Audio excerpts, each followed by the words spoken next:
It's a kind of magic. That's a song from the 80s from Queen. And magic is the named words when I think of Amélie Beerens, my new guest on What's on Your Mind. She's a CX expert. What, Peter? CX expert? Yes, CX stands for customer experience, which is something to do in the marketing, and it stands for customer centricity, putting your customer in the middle. And Amélie combines CX, customer experience, with career coaching and some magic. And this is what you can enjoy the coming hour. I can guarantee you it's an amazing episode. The energy, the passion is going all over the places. I'm a big fan, and this is the first seat between Amélie and myself, because I'm convinced that you will hear more about us. Enjoy Amélie Beerens. Welkom bij What's on Your Mind met Peter Snauwaert. Elke week vertelt een gast over zijn of haar verhaal. En dat verhaal kan jou inspireren om je leven in handen te nemen. So curious, Amélie. Very curious. So I'm not going to ask you how you're doing. I assume you're doing well. I'm doing well, actually. I'm very grateful having you as my guest, Amélie. Thanks, Michael Humblet, for the introduction. Now, like I mentioned before in the non-recorded pre-conversation we just had, I mean, you have a very unique combination of two things. So the CX part, so customer-centric, customer experience, which for me is a typical marketing thing, which of course you have a marketing background. It's also one of the passions of Steven van Belleghem, and on the other hand you have like career coach, and my first question is how do you combine it? And also you combine it with something else, which is also one of my passions, which I like to inject, and also the things I bring out is your passion for personal growth, for how do you call that, mindset, I can call it, self-reflection. Why? Thank you for your invitation. I'm very happy to be here. So the why. I believe there is a revolution here, and I'm definitely part of it because it's very something that is exciting. I believe CX is a set of methods that allows us to be more human, to consider people better, the one you want to serve and the one you work with. And that's how I see CX for a while now, because I do work in CX for a while. And my job has been basically making people work together and delivering stuff that makes sense. And so, by just following up my projects, my curiosity, my new passion for coaching since a few years now, it's all me. So I needed to combine everything, and that's what I actually do. I combine everything because for me it makes sense, and because I work with people, it makes sense for them as well. But I really believe that business will change. Business is changing, and that can happen with CX. And so that's where did you get that idea of? Yeah, I mean, I assume that you have done several CX jobs and marketing jobs for several companies, which you can read on your LinkedIn profile. But when was the moment and what was the trigger to? When did you discover that? I also assume that you always have been passionate about people.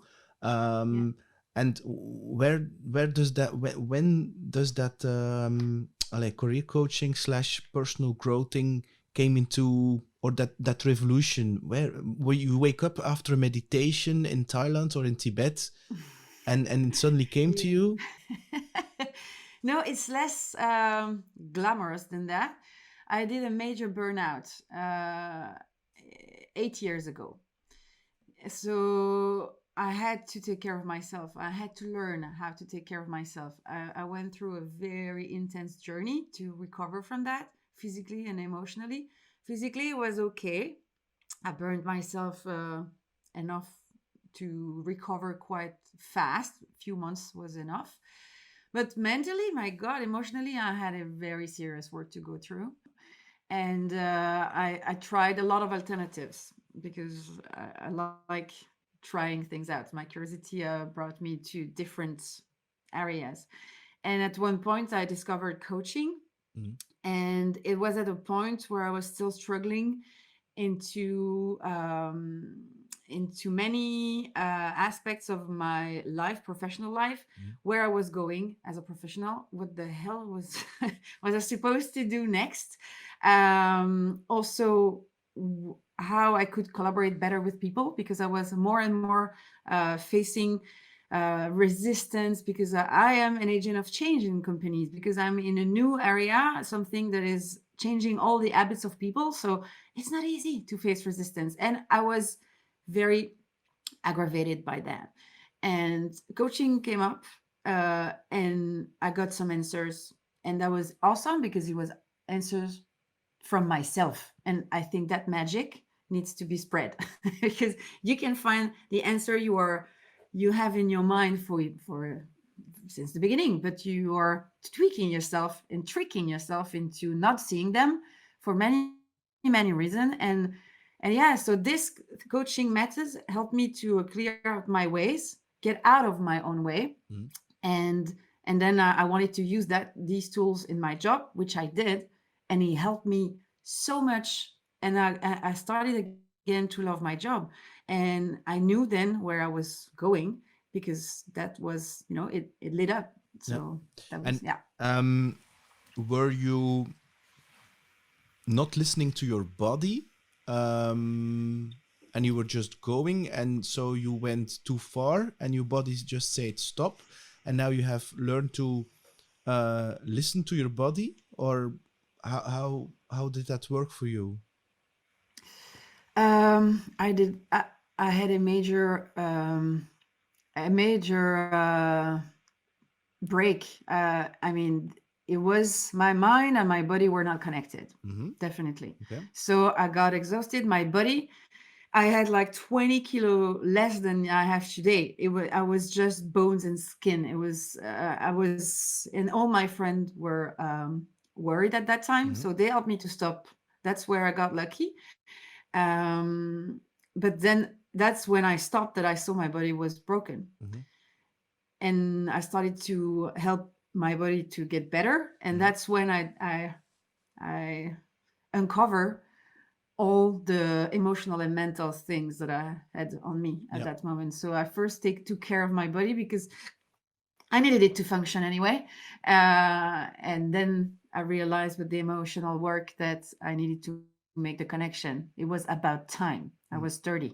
So it was really about time. And the so you took on a coach. Was that Yeah. for you an easy thing to do, or was it because there is still, yeah, I wouldn't say it's not a taboo, but still people think they can do it themselves, or they don't see any Mm. value in a coach? Yeah. I had already started a few years back therapy, Mm-hmm. because I was not in the right place for, you don't just fall out into to a burnout just like this from one day to another. There is some red flags that I didn't want to see, even though I was in different type of therapy. But at that point, I was so desperate. I was looking for help. Mm-hmm. I was just looking for help, and I was determined to get better. So no, I was not ashamed, and I was, yeah, I think my survival instinct was above all the what people could say, and I was lucky because I got around me some people who were very concerned and supportive. So I was like, I don't care, and I also truly believed, I already at that time, that somebody who wants to perform needs to be helped. The thing is, at that time, I didn't believe that I deserved it. That Okay. was another job. So with the coaching, you discovered that all the answers are in your inside of yourself, but you need to Yeah. learn to listen to that inner voice.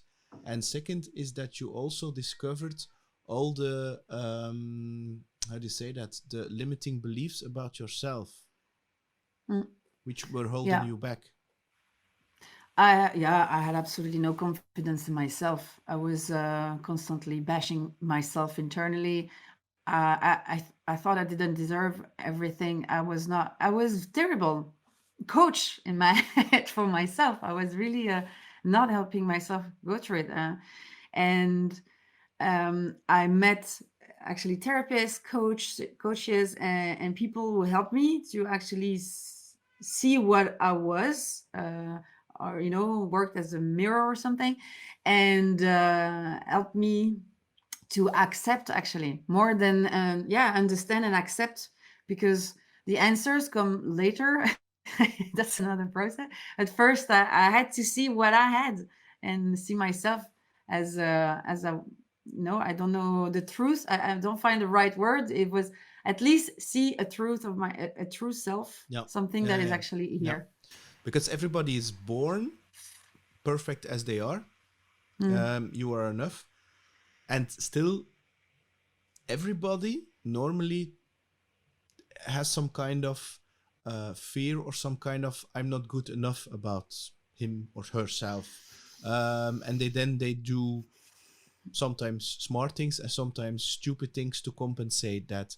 Yeah. How, I mean, getting to self love is a journey, I think, for the rest of our lives. It's not something you follow one coaching session and you're there. Because for me, it's like it's on multiple level. It's a mental thing. It's there. It's the mental thing. It's to change the radio dial in your head, which is already not easy. It's an emotional thing. It's a physical thing, and it's also a more spiritual thing. People, you can also call it more purpose thing, whatever. I mean, I don't want to sound too fluffy, but what was the coaching framework? What was the magic behind it? I mean, was it just talking? Was that person using some kind of methods? I don't know. I'm very curious how what worked for you, Amélie. There's two model that worked very nicely, and the second one is the one I use still today. And I think maybe there will be a better one coming at my way, but for the moment it's the best. So I started with the grow model, uh, which is a conversational reframing method. Very useful. I really loved it. I took major decisions thanks to this, about taking care of myself, about being self-employed, about building the company I'm building today. It was very, very helpful. It freed me Okay. in a first level. And then I discovered the method, which is called the method. And then it's about working around your thoughts. And then you can start from wherever you like. You start from the circumstances, from your feeling, from your thoughts, from the action, from the result, whatever. But it all comes down then to the way you think, and then reframing the way you think. That requires discipline, training. That's like going to the gym for your brain. And that's also something you need to, you practice daily, so you can even have some integrate in that some spirituality. You were mentioning it. I think there is different colors in that method, because it's quite famous, especially in the United States, because the let's call her the guru. She's there. She's the one teaching the method, and that's well spread over there. But it's coming in Europe at a good pace, and will sure be one of the person we bring that here. And For sure. who is the, between brackets, the guru? What's her name? She's Brooke Castillo. Yeah. It's yeah. It's and so are you one of the only one who is practicing the method in Belgium?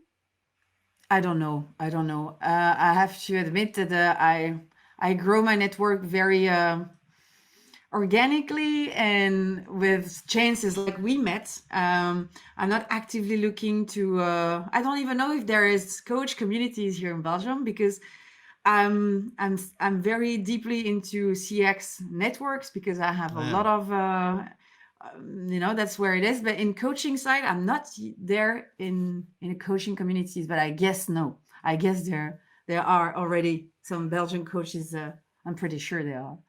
Do you? I now also work in a marketing environment. Do you?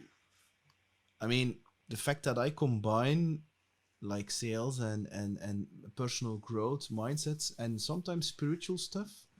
Um, Mm-hmm. uh, some people love it, and some people think I'm a very crazy weirdo, which is okay for me, because I'm me. And it also took me quite some while to be me. Uh, how does your old world of the CX world, which is a typical marketing world, how they react to the new Amelie, or you just don't talk about things like the method or something, or you just don't care? That's interesting. Actually, that's something I kept quite private because what you call spirituality for me, I call that magic. So I make reference to magic a lot. So I include that in my content. I include that in even in meetings with clients in suits. I mean, I'm really including that, and that's part of myself. That's the lady dressed up in pink. She's loud and she's funny, so it's okay. She talks about magic. Why not? It's just a part of the personage, let's say. Mhm. But there is deep spirituality behind because it helped me to believe in magic. And that's something I uncovered recently, that I was really still making I built a wall between my rational and my magic side. I Mhm. definitely did. For I don't I just saw the wall recently, and I was like, why did I build a wall actually? Because bringing the two together, that's where the actual magic is Yeah, happening. That's I why know. I'm Mm. I'm making the CX and the coaching together. That's why I want to talk about revolution. That's why I want to talk about human design and not customer experience actually. But I'm refraining all of this because there is still people who are actually asking me, what is CX? And I'm like, maybe I'm going too fast, I don't know, but it's all linked. And so I'm starting now to really put that out and not being too scared. And usually, when I feel a little bit scared about saying something, when I dare to do it, which is not every day, so something great happens. So I try to you know get edging my comfort zone and unbuild that wall that I did between my magic and my rational thing, because rational is very deep. Otherwise, I would not run a company and lead a career for 12 years into business corporation and everything. That Mhm. works fine. But the magic, I think, will be very a great addition. Maybe people will not like it. Then that's not my people. Yeah. I like it. Oh, I like it. I'm a fan. The thing is, I I I have been a very rational left brain person myself for, I don't know, 38 years, something like that. Mm, And everything I did privately and professionally was left brain. So it means result oriented, and it was about targets, objectives, and metrics, etc., etc. Even my personal life, relationships. I mean, fam, if you right now, I can talk about listen to your heart, listen to your feminine side, listen to your intuition and things like that. But if 10 years ago, I would say, fuck off, you pussy. What the hell are you saying? You fluffy, go sit on a mountain. Whereas today, and it's also a result, a consequence of the podcast. I mean, it's I discovered the name "What's on Your Mind" during a meditation, because the working title was actually conscious conversations. But of course, I mean, I'm a sales guy, you cannot sell that, so I had to bring, just like you, I have to bring something eatable, snackable, digestible, which I don't shock people, but at the same time, on a more lower level, no, not lower level, but on a parallel level, you are bringing some kind of energy, because everything is yeah. energy, and and Uh-huh. and you set an intention, and we know what attention setting is, but for people who are not into that space, it's like, yeah, intention, but it's a very big thing. And at that by bringing those two together, which you just said, is because I also had that wall. And I think for me personally, it was about what are people, sales for me, and I feel a little bit like you, CX, is like a safe haven. It's like people know you for that, and they respect you for that. You're great at that, etc. And it's like an Spider-Man mask. Yeah, my son was playing with Spider-Man this morning, so it's like a mask that you are carrying, which is easy to go around in society. Because like Amélie, yes, sees CX, and Peter sees sales, and that's it. That's the easy mask, and then it's that. Then you discover that your ego and which is your real self, your nature self, is two different things, and you discover that magic, I'm going to call it. I like that word. I'm going to trademark and rip it off you. I'm going to mention it comes for you, but I like the Too word. late. It's tattooed on my body already. Okay, cool. No, it comes from you. I'm going to mention you. So I like the word, and indeed, I think I was afraid that by showing myself who I am to the world, for example, in a podcast, or just being me, that people would not like me anymore. So, and again, it comes that being not good enough and self-love thing, which is another journey. And then I decided for myself, look, I mean, the previous route, the previous chapter with the rational part, it didn't work for me in the fact that, or it bring me lots of external validation, I'm going to call it, titles and success and blah, blah, blah, which is great. I mean, I'm not going to joke about it. And it has brought me lots of skills and etc. At the same time, I felt a big hole in myself and empty. And I lost a little bit the sense of living, the joy of living, to be honest. And by combining the magic with the more rational part, like you just said, it's like 1 + 1 is 11. And I mean, I'm convinced, and I know in every fiber of my body, that there is no such a thing as coincidence. We did not met by coincidence, because it had to be. Yeah. Because, and it's not like, it's fate, and no, it's about attracting energies. It's about having some kind of vibration level that you have. But the more you work on yourself by coming closer to you, who you really are, yourself, your nature self, and not your ego. And you have to pay the price, that letting go of things and people, etc., etc. But in return for that, then you will attract other people, and you raise your own energy, and you attract other people. Yeah, your tribe. Your vibes attract your tribe. Yeah. That's definitely it. Yeah, and that's fascinating to see how it happens. I was mentioning before that when I feel like a little bit scared because I know I'm going to be vulnerable because I'm stepping a little bit out of this CX convention, let's call it this way. I'm like, ooh, I don't know, maybe people's going to hate me. That's a stupid thought, but we all get there at one point. And then actually, the results are always good, and especially with the way I decided to communicate, building up a content strategy. It's like I'm seeding the internet, and then I'm waiting to see things back, and I never know when it's going to happen, but it happens eventually, and that is very nice to connect. That's what I prefer in the whole thing. Yeah, and that's the difference between the left brain, the rational brain, wants to control things, but the magic, it's surrender. And if you say, I'm part of a bigger thing, I'm part of a oneness, of a bigger thing, but I'm not trying to control that, I just know it's there, and I'm going to use my body as some kind of medium transport vehicle to let that energy flow through me, and I just have to make sure that I'm not in resistance, then magic thing happens. Yeah, I feel every word. That's very true. And that's the hard work as well, to accept, to acknowledge stuff, to stop resisting, That's a hell of a job to get there because yeah, we've trained our brain to live this way for forever, and then you. That's why I like to edge the comfort zone step by Yeah, me step. too. I'm Yeah, me taking too. my time. I'm taking my time. But that's Everything, a hell of a job. everything, whether some kind of universal laws, eh? So Yeah, everything comes at, how do you say that? Comes on time.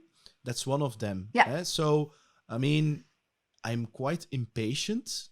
Still, I am quite impatient, and I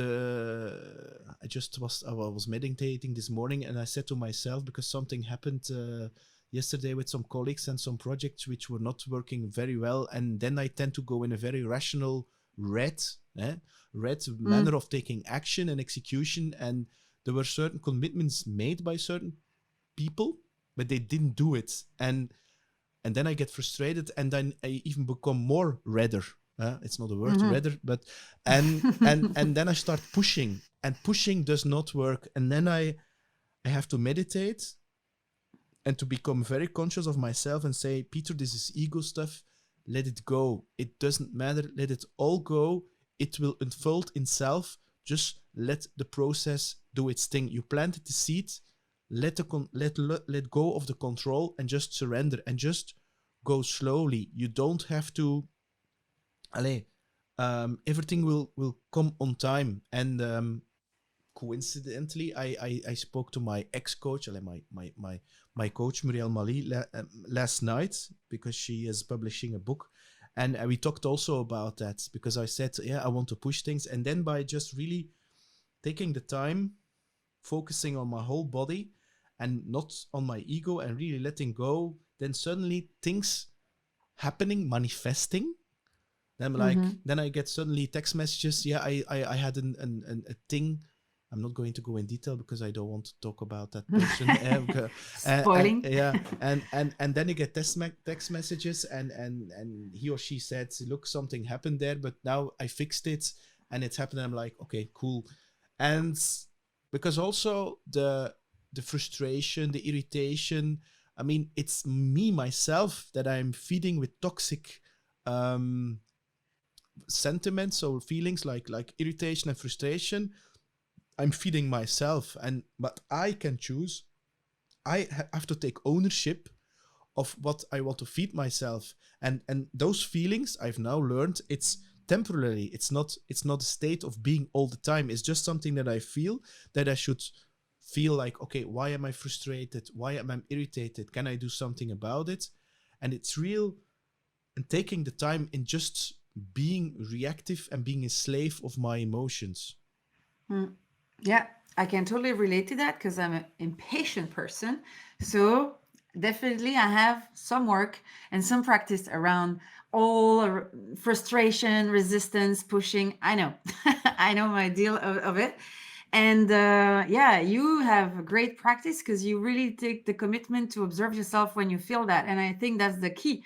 If you take you take the commitment for yourself to, okay, now I'm getting there. I know where I'm going when I start frustration, when I start this loop. And so stepping back, stepping aside, and just observing yourself is very yeah, it's super powerful because you learn every time, and you improve every time your way of managing it. And that's very true, that also if you don't take that practice, I won't say seriously, but I don't want to put pressure. I mean, if you don't go there into this practice at one, that thing that creates frustration, that creates your impatience, is going to keep coming back, keep coming back, keep coming back, keep coming back because until because you get nuts. And so just deal with it. So at one point, because you know it's going to keep coming back, so make your life easier. because Make you your life easier. because universe is trying to teach you a lesson. Exactly. So take that seriously. It's going to help you. It's like a level. I like to compare that with video games Yeah, because I've been a very geek in this. And you have levels. At one point, you got the big monster. Sometimes it's smaller monster, sometimes, but when you have something keep coming back, consider that as the big monster of the level. And you're going to get the other level once you kill the monster. Well, in that's comparison is not super accurate because you don't have to kill as something, because you have to accept that part of you. But for the moment, I don't get a better comparison, actually. Yeah, but That's what. that's 100% correct, because acceptance is so important. I mean, if you're going to resist it, so if you're trying to kill it, it's going to increase, and it's going to even get worse. So the real thing is to accept it and to let it go, just to stand there. And this was for me one of the biggest eye openings, is that I mean, the things what we have done in the past, the rational part of ourselves, we need that to survive, and that's great. But the magic, make sure that we are living, because I really believe that there is one goal in life, which is joy. We are here for pure joy. But our neocortex, or a rational brain, creates stories, and things happen in our lives, good things, bad things, and our neocortex is going to create big stories out of that and add emotion to that. And because an emotion itself is only pure chemically, it lasts like 29 seconds, but it's our rational brain who is going to create a story sometimes, who is going to talk to ourselves for the rest of our lives. And most of the times we are not even aware of it or conscious about it. So Amélie, what a great yeah. And I was planning to talk about CX, but it was because indeed a lot of people don't know what CX is all about, of course. But I'm going to come back to the first thing. How are you going to? You mentioned, I'm going to apply the CX rules for humans. How can you go a little bit deeper on that? Yeah, I think for those who are familiar with CX, it's easy to have an idea of what CX is, because you got a lot of statements of focus on your customer, break the silos. You have to take care of every step of the customer journey, and everything. That's basically it. And there is a lot of strategies around it. And that's already, it's flooding on internet. But at one point, everybody decided to adopt this strategy and change the companies, because the industries that are very known for that, Spotify, Amazon and stuff, they have their good and their bad, but they are using that kind of methods. They are customer centric, and that's the new way to work.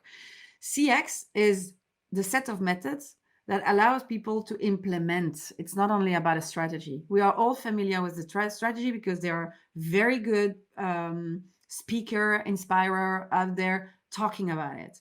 But it's been a few years, over 10 now, that people are implementing it as well. It goes, and it's not just we're gonna just change our way of project management, or it go deeper than that. You have to help people to change the way they think about their job, and that's a big deal, because we've been for years trained to focus on business, product, money, stakeholders, etc., in a way that is not customer centric at all. There is barely discussion around customer in meetings where we are creating product for them. That's insane. And the whole CX revolution that is happening now is really to, hey guys, now that we have the go from up there, because the C-level have decided that now we're going to be customer centric, let's do it.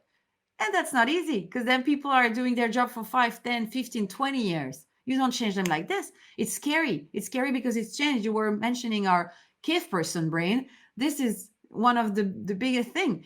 When you have something that changed, you're like, danger. They asked me to get out of the cave. I'm going to have the big tiger with a saber tooth out there. No. Don't want that. And so you don't have to just embark them intellectually, because everybody would be like, yeah, that's a good strategy. That's a trends out there. That's going to be good on my resume. I can make more money. Certainly. That's the shiny thing about it. being a pioneer on paper, but then you need to be a pioneer in the action. And that's where the revolution is actually starting. It's not about changing your strategy, but it's about doing the thing. And that's where I come in. When you want to take action, when you want to change your mindset to actually change, it's like, oh, I'm going to start to do sport that everybody can relate. It's hard. You're going to do that great the first week. The second week, you're going to find an excuse on, you miss one, but you start to be permissive with yourself. And that's okay. That's not because you missed one. And then the third week, you're doing something else again to be permissive. And then at the end of the month, you probably stopped already. Everybody's been there. How hard it is to change. It's going to be the exact same thing with your methods at work. And you are scared that the job you've been working for years to be the manager, the people machin, the salary raise that you've been working your ass off, everything's going to change because now the structure you're evolving in is changing. It's scary as hell. So we need to reframe everything. We need to go step by step. We need to help people to face their fear, to face resistance, and to help them to achieve ambition, because what we see now, and that's why it's a revolution, is not because it's just hard to change. People really want the change because they don't feel good at work for most of them. They want to have a job that makes sense. They want to make their kids living in a world that makes better sense, or, that it's safe. And this is something that is even more accurate now that we've been through crisis and crisis for the last 2.5 years. And yeah, I'm very excited about that. But for me, it's that when I was mentioning revolution, it's that you don't get there by just making slides. You're going to have to take action. It's not easy to be a pioneer in that. I mean, the people talk about digital transformation. It's the buzzword for years. And the more digitized we are becoming, and the more marketing automation and personalization and UX and all that digital stuff, I have to be careful because I'm selling those things. But the thing for me, the key is, it's all great, but it starts and ends, and it's becoming even more important with the human interactions. I mean, that's it. It's there when the system is failing or whatever, or needs some kind of advice. I mean, yeah, I mean, I'm going to talk to people, and it's that experience, and it's that feeling. I mean, Maya Angelou, she said, people will forget what you have said what you have done, but they will never forget how you made them feel. And we all can relate to situations of people that we have met like 10 years, 15 years ago, which were good, and we still remember them with a good feeling. And when we see them back, we're like it's been yesterday since we saw them. And then we have people who we think of, don't ever call me again or send me a text or whatever. I'm not going to reply because you did some stuff to me. And okay, you can say you have to forgive that, and that's great, of course, because you don't have to live with that remorse. But it doesn't mean that you have to have an active relationship with them, of course. I mean, now, coming back to you just mentioned something which I think is very important. So we talked a little bit about CX, but you're also a career coach. I was on a event 2 days ago with CTOs, CIOs, and CMOs, and then there was dinner. And I think also like you, I tend to ask sometimes really strange questions to certain people, especially when they're working in corporates. Nothing against the corporate, but I'm like, hey, you've been working for 16 years at, I mean, aren't you tired of that golden cage? I mean, is that really the full potential of you that you're going to unfold? So that's like, yeah, Peter, yeah, I know where you're heading at. That's confronting. Yeah, and I cannot help it. Of course, I'm not going to do that that's not the first question that I'm asked, but when you're sitting down and you're eating something and you're coming towards the how do you call that? Not the dessert, but, and I cannot help it to ask that. And I and I have also a couple of friends who still work in that environment. And again, nothing wrong with it if you love that and if it gives you energy. But a lot of them are like, hey, I'm 40 plus. I'm not going to change anymore. I have a big car. I make lots of money. I love my golden cage. Okay, I don't see my kids. They alienated from me, even from my partner, or I have nobody. I'm single, which is also fine.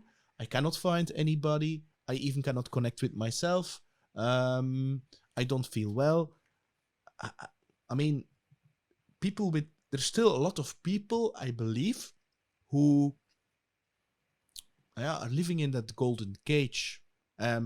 You are a career coach.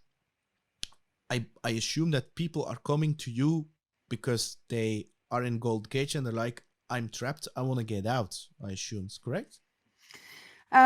It's not only about getting out. There are very inspiring people who also wants to change things from the inside. And it's actually how it started, because I'm a CX consultant mainly still, and this coaching thing started very organically because I was on some projects, so collaborating with people, and I was the external person. People tend to talk to consultant anyway. You are the safe place. No, nothing can happen to you. You're not part of the political game, so. And I'm very good at listening, obviously. So people were coming to me. And then I started, I can help you with this if you like. Okay, let's do that. Take a meeting room and do some coaching. And mainly the people were not all having a big dream like, I want to be an entrepreneur and leave my golden cage and do. It's not where it starts. It starts where something very small, like I got an evaluation meeting soon and I feel terrified because it's been 2 years that I don't have a raise and I don't know how to sell myself to get that raise or something like that. Or nobody's listening to me in the meeting. I got ideas, but I don't know how to sell these ideas. It's really, I don't have enough confidence and it's killing me because I don't know what to do with my life. Or now I know it's the end of that job. I don't want to leave yet. I just want to explore what am I good at. Am I doing something interesting here? It's very question on short term, usually on the job for corporation at least. But there is more and more as I've been talking out there that I can coach people, and I am myself a solopreneur. I got more and more people coming to me. Okay, I need to get there. How do we do that? and then I help them to do it. So I really have two different profiles. Yeah, okay, but it's not that you have followed some kind of career coaching thing and that you. I mean, that you have like 4 sessions with them and then you're going to see what are your values or what are, and because it's not like, okay, you're now a sales account manager and you want to become an astrologist, for instance, or a marketeer and wants to do astrologist or work in a garden. I know people who did that, by the way. Yeah. I'm not joking. And I admire them for doing that. It's not the typical journey that you help them with, or you do, or you go into. It's more specific because of my CX expertise. It means that I'm in marketing for years, and now I would like to go in CX and go for a complete new type of job. And they feel like they're, the imposter syndrome is creeping very seriously in a corporation and in entrepreneurship as well. And so they're like, okay, I feel the call. How I don't feel like I'm enough to do it. So it's not from corporation to I'm gonna become a cheesemaker, for example. It's not that kind of a client that I have. Yeah, definitely not. It's more navigating the change. Yeah, navigating the change. And do you? What are typical ages, or do you have like 20 when people in their 20s or 30s or 40s? It's a mix between them, or is there a certain profile that you see coming back? Yeah, women mainly, because talking about confidence, we have a lot to do there because we're coming from far, but it's very inspiring to see how it grows. And between 35 and 50. Okay. No. Yeah. Interesting. And that's very ambitious person. But the kind they are ambitious, but it's quiet ambition. They are not, that's the feminine side talking, I guess, but very strong determination. And that is something that inspires me every day. So they are ambitious. At the same time, they, because of some self-limiting beliefs, and I also believe that the way they were brought up, be quiet, be nice, be beautiful, and then the boys could play and make noise. I'm a little bit exaggerating here, but it I still think I believe that. Yeah, I fully agree. I believe that's the thing. Yeah, we are in a patriotic. The patriarchy is very, very strong, and we've been navigating in this. We don't even know, even if you are aware of it and you read a lot. I consider myself as a strong feminist. I still fall into trap all the time because that's where I grew up in this world. I've been raised there, so there is a lot of mistakes or misinterpretation or whatever is tweaking my brain with that. It's I can't help. I just need to keep practicing and open my eyes and not letting things go about that, calling out, and do my part, because I feel that every day there is a woman doing something great for that, and every day that inspire another woman who will be maybe tomorrow doing something great for that. And sometimes it's me, and sometimes it's not me. I mean, you don't wake up every day ready to fight. No. But I also think it's breaking. It's changing. It's a revolution, and it's of course you still have so. And that's the thing that you see, of course, is that when you are at that network events, I mean, and I'm not going to generalize here, but we were talking about raising children, and because one of your posts triggered me. You mentioned a post that you like. I think something mid-30s, and yeah, I mean, I had a certain vision in my head of how my personal life would be. And I also had that. I even had targets. Before my 40s, I wanted to have a kid and things like that. And it's stupid. It's really stupid. I say that to myself. I mean, that's my personal, because it forced me, and I did a lot of stupid things and wasted a lot of time. I learned a lot of things about it. And that resulted in the fact that I'm 46 and my son is 4 years and a half, which is in the society not so common, which makes that I find raising my child, which is very important to me. So learning how to ride a bike, but also just taking care of him, because like when I was 30, I mean, I think I would work all the time. I still work a lot, but he comes first. And we were discussing on that network event, and there was an older guy, man. Our children now, that's for my wife. I mean, I would just work. I'm like, yeah, but I don't see it like that. And there was somebody next to me. He said, I don't agree either. And because my partner also has her own venture, her own organization, and she's very ambitious. And my vision is you have to help each other, his dream to come true. And if that means that I take care of my son the Saturday so she can work, I'll do that. That's for me. And I love that. I really love that. So I think that I mean, I find it a pity, which is also the reason why I have more women on my podcast than men, because I got reactions from the beginning of it, because I want to have that revolution in my way. And yeah, what people think about it, go in a tree, and it's like what you said, then you're not part of my tribe, because I really believe that we need more of that female energy, and I think we need to restore that, and it has been going on, the suppression, for ages. So, but I mean, maybe I'm a drop in the ocean, but you have to start somewhere. and every little how do you say that? I look then at Mahatma Gandhi. I mean, the guy started the revolution.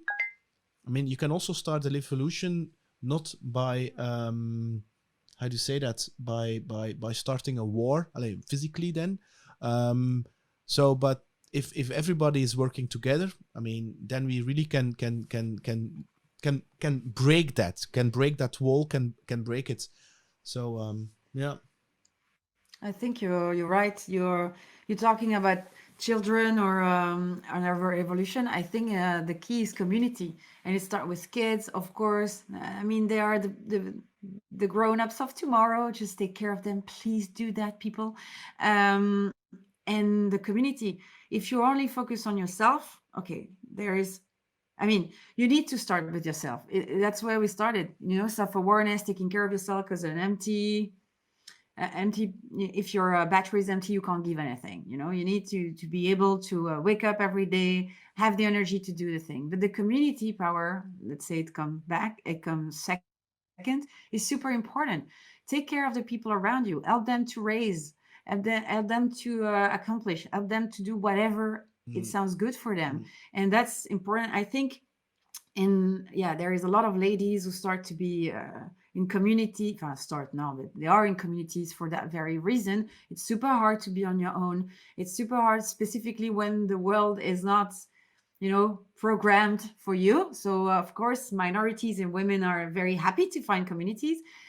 But if everybody adopt that attitude of it's a giant community, just mind the others and respect them. Just one thing, respect. Embrace with the difference and everything. That's why diversity is so important to be adopted in companies. That's why we are saying, guys, you can't be only white and 50 on that type of thing. There is other pair of goggles available in the world. Just use them. And I think it starts with community. For me, the organization I work, because I have two companies. The one company I work for instance, our CEO is a woman, and I love it. Yeah. And half of the management team is female. The sales team, 50-50 is female. The thing that I notice, and is that and it's true what you're saying, and my personal ambition and intention is, especially in the sales team, is to coach them on a personal level, and personal growth, is that indeed not all, but most of them, of the women, they think they are not good enough, they lack of self-confidence, and I have to create safe environments to push them to take the stage. Sometimes I do that in a very pushy manner, when I say, now you're going to present that presentation. I'm not going to do that. You are going to do that. So you have to, but hey, I got your back. I mean, you're not going to fall down, but I think for yourself, it's really important that you should do that. And you see, that growing that self-love, that confidence, because that's why I asked you that question about age. There is a difference I see, and it's a generalization, but there is a difference between being a woman when you're 24, because I have some 24s in our team, and being a woman of 44. The social media thing, there is an impact on. I mean, because I go far. For instance, a colleague would say to me, I feel fat. I'm like, where did you get that idea that you are fat? And it's really about that social media. Whereas, I mean, the social media exaggerated that, because they were brought up in an environment showing perfect pictures. And of course, it's not good for your self-love or your self-image, of course, especially when you're like 14, 15, 16. Whereas when I was young, there was only MTV was still showing music clips. It was music television, and there were no social media. So of course there was advertising, and it was different, and it was not so all the time in my face, which doesn't mean that I felt I had a lot of confidence. So, but I personally work a lot on that, and even on the management level, I see that when there is like a quarterly and there needs to come some presentation, it's like, yeah, but my English is not good enough. Peter, you're better at that. And they're like, no, you're going to do that. Or should I be visible online on social media? And I'm like, yes, you have to, because you are CXO, whatever. No, just do it. I mean, yeah, but I cannot do it. What people will I'm like, what the fuck? You're the boss of your division, of your company, or whatever. Just do it. And I feel compassion, and at the same time, I'm like, okay, how can I how do you say that? Change the mindset, the way they are thinking, the way they are looking, just by 1% of moving that needle, because I'm not going to change that pattern or behavior. It's impossible immediately. But if I can only, in a gentle way, move the needle 1% to change that, I'm a happy man. And one of the podcasts is also, it's just bringing vulnerable, strong women, because strong and vulnerable can be at the same time, eh? Yeah. Yeah, and that's a very great work you're doing with this. And I think when you say moving the needle, the moment you bring to a person, a curious person, I mean, a person who's asking already herself a question, you bring to her a new angle to look at the question.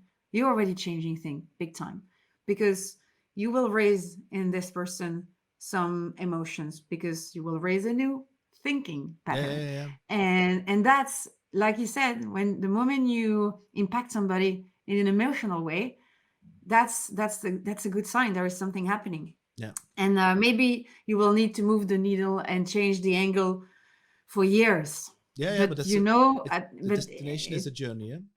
Yeah, but it has an impact every time you put something out there. There's somebody who will I don't know, resonate with it, or you're gonna shake something up, and that's gonna be that totally worth it. Even if it's one post, one podcast, one conversation, it's always worth it. Yeah. Now, but in 10 years, 5 years, you will be still in the CX department area, or are you going to be more on the magic side?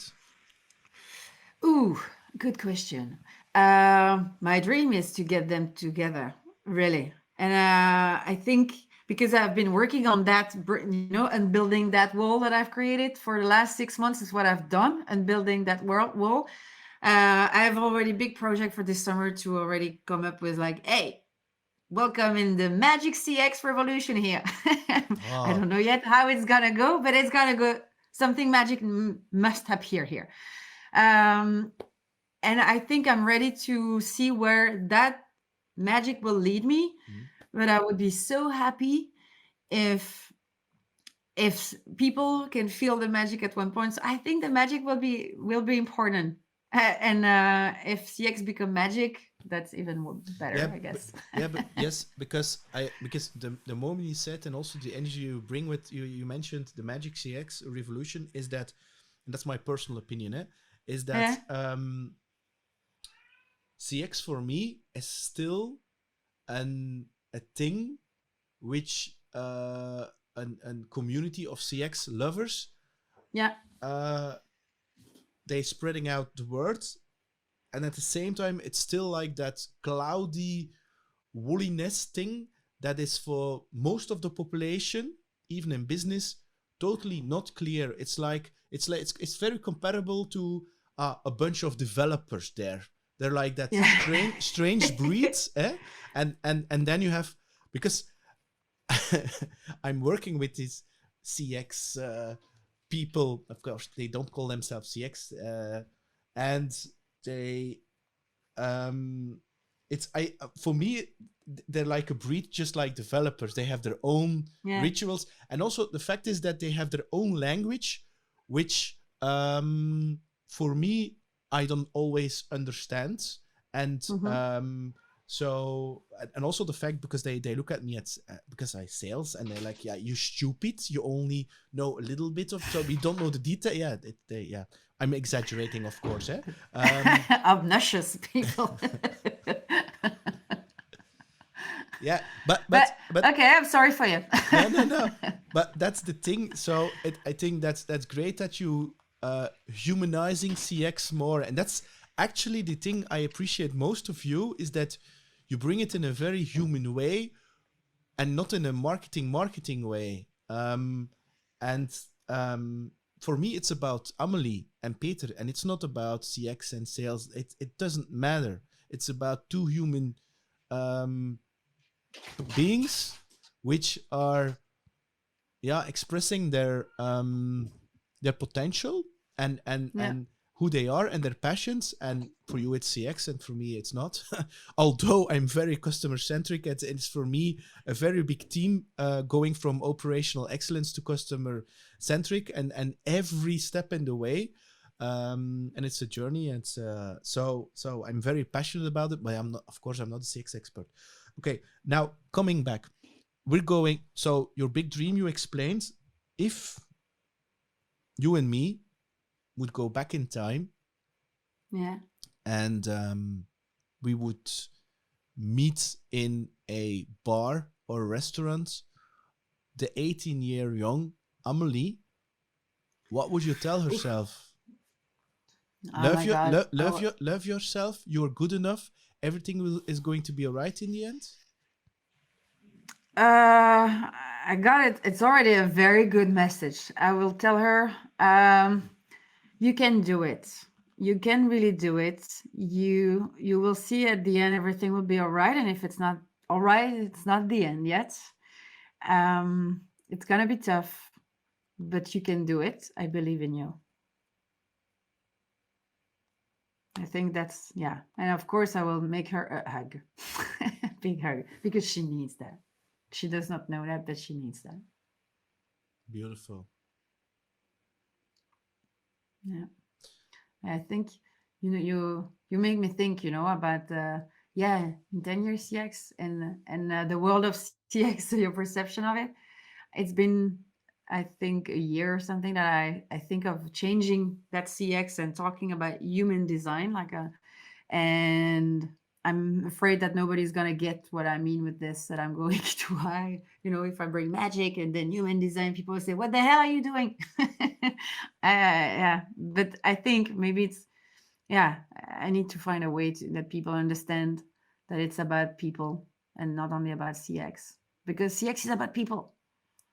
So I'm still asking myself a lot of questions about that future. But I have the same questions, but not about CX. The only thing that for me is that works,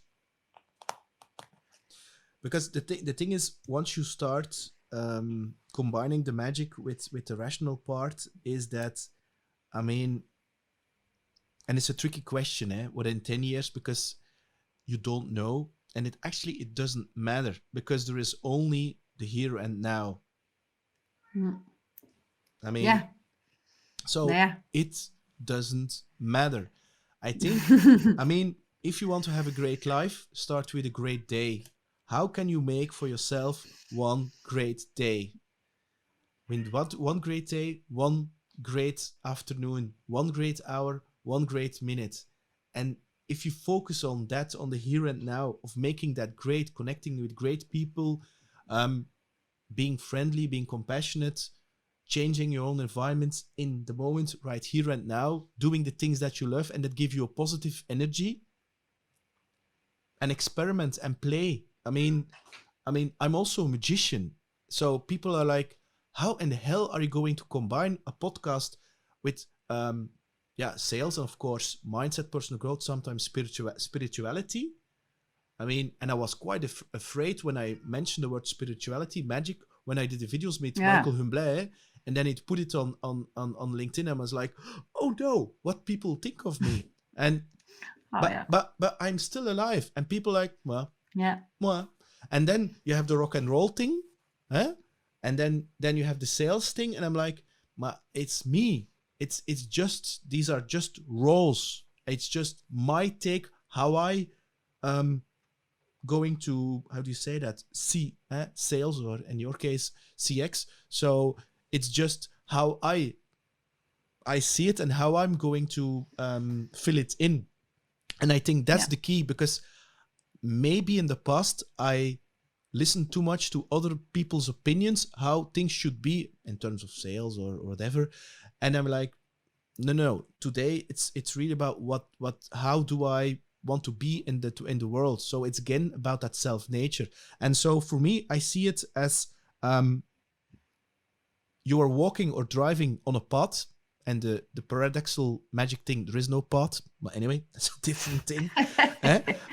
And you're riding in a car, but it's foggy. You can only see like 100 meters or 20 meters, but you see the guardrails, and you surrender, and as long as I'm between those guardrails, and those guardrails are like positive energy, which you can feel in your stomach, in your intuition, which you can train, that you really feel, this is who I really am.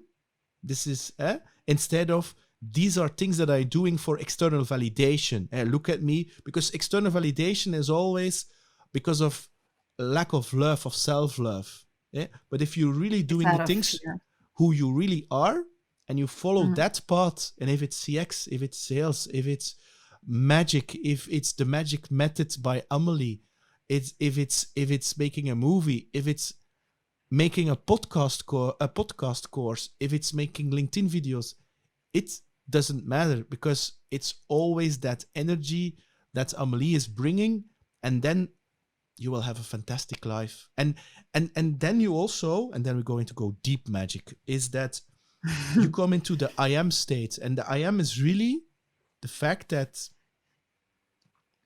Amélie is just a sticker on that person who you are, on that soul that you are, like CX or sales. And if you can detach from that, and also detach from stuff, your car and money, it's great. And money, I love money, but you also think it's great to detach from that. So you can, so you are playing actually two things. You have like that real soulness thing, which is infinite, and you have like that earthly money and experimenting and playing and CX thing, and then you can step on those two worlds, and knowing that when you have a bad day, it's like, it's experience, it's tomorrow is a new day, and it's ego. And I really like that. It gives me fire to some kind of purpose, I think, and it gives me a more lighter life, instead of shit, I'm 40, I have no child, I have no partner, maybe I'm going into a divorce, fuck what people think of me. And does that resonate with you, or you think bullshit? Yes. No. I don't think bullshit at all. I think it's very true. We know the comparison and the fact that we do stuff for being accepted is really out of fear. It took me a while to understand that. I always did some stuff to fit in, and I always, in the same time, did some stuff that was not at all in the norm. So I've been torn into this. So it completely resonates with me. I think that showing up like you do, talking about spirituality, bringing some new codes, it's super important, because it's freeing people from their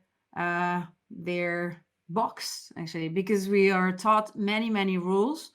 We are taught to follow them, when actually in practice there are no rules. And that's one big disappointment I got in the beginning, especially when I started my career. I was like, seriously? So there are actually kids dressed up as grown-ups walking around. Nobody owns anything, and you are not responsible. You don't take any responsibilities. That was a major disappointment. And I'm like, okay, so we are all improvising things right now. That's what we do. Fine. I don't know. I thought I would arrive in a world where everybody got their shit together, and everybody was lost as I was. And so it was chaotic for a while before I put my head around that.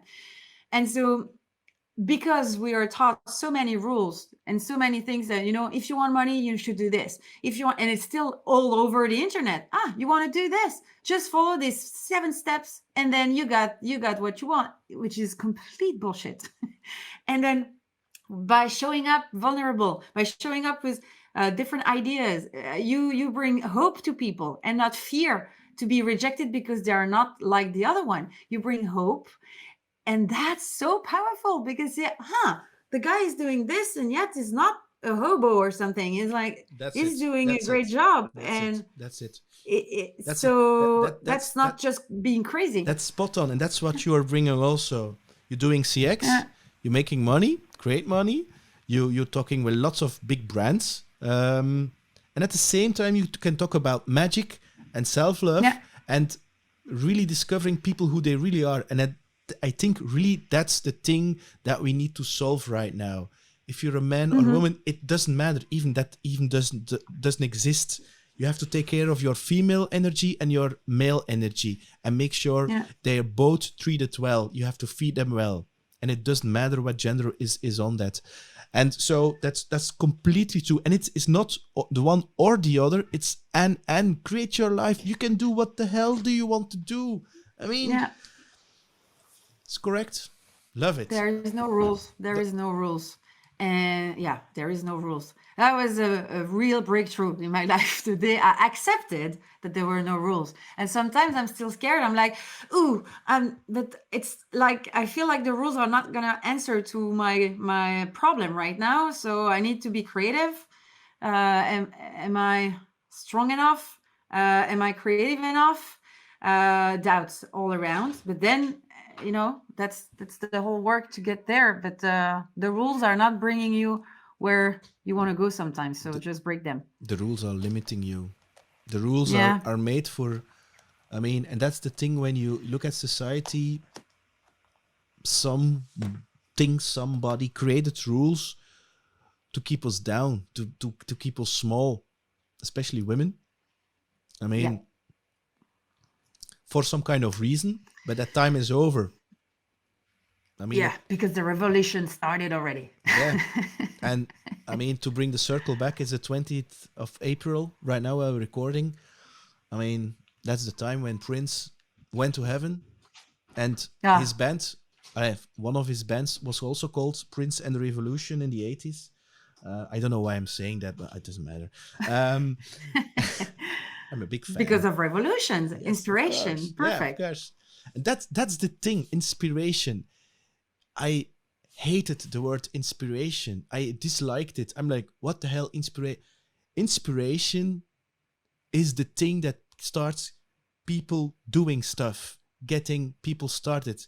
They get off their asses. Information is just speaking to the brain, to the rational brain. By just dumping information into people are not going to undertake actions. But inspiration literally means having the spirit in you. And then you're like, Peter, but I don't believe in magic. Inspiration. But inspiration is so it's important. If you get people inspired, they're going to undertake things. They're going to take massive action because they feel that fire burning in themselves. It's like connecting with themselves. Exactly. I totally agree. The moment you can connect with yourself, then there is a feeling of determination because it's like, suddenly it's clear. Suddenly you're cold or something. It sounds like magic, but it does do that effect. And that massive action, I love that because that's actually creating something. You're creating something for yourself first and then for others, but you're really doing something that will, it's like you start the first step of something. That's a massive action. That's it. It's not something that's not only about your routine or whatever. It's just, okay, I'm starting because I want to go somewhere. I don't know maybe where, but I'm starting something. And that's the thing. We are taught that it's about perfection. No, practice makes progression. It's just taking that first step and accepting it's not going to be perfect. Just work on your craft step by step. You're not going to create the perfect podcast, the perfect video from the episode number 1. No, you have to grow through that progression and enjoy that journey. And you will suck, and it will not 100% great by your left brain monkey mind. That's fine. Amélie. Yeah. You are a beautiful soul. I am such a big fan. You are an inspiration. I'm so full of inspiration because I have a meeting in a couple of minutes with one of our women, and I'm going to talk about you. So I want to thank you. You are good enough. I want to thank you. I'm very grateful having you as my guest. And I think we can even do a second part. I don't know when or something, but I hope the experience was as good as for you as for me. Yeah, I love this conversation. I think we can talk longer than that. So definitely yes for another round of this. Definitely. I'm very grateful. And I loved really that hour spent with you. Hey, it's Peter here. Thanks a lot for listening to What's on Your Mind. Looking forward to your opinions and comments. And don't forget to subscribe on psgrow.com and leave your email address to stay tuned for future episodes. Bye!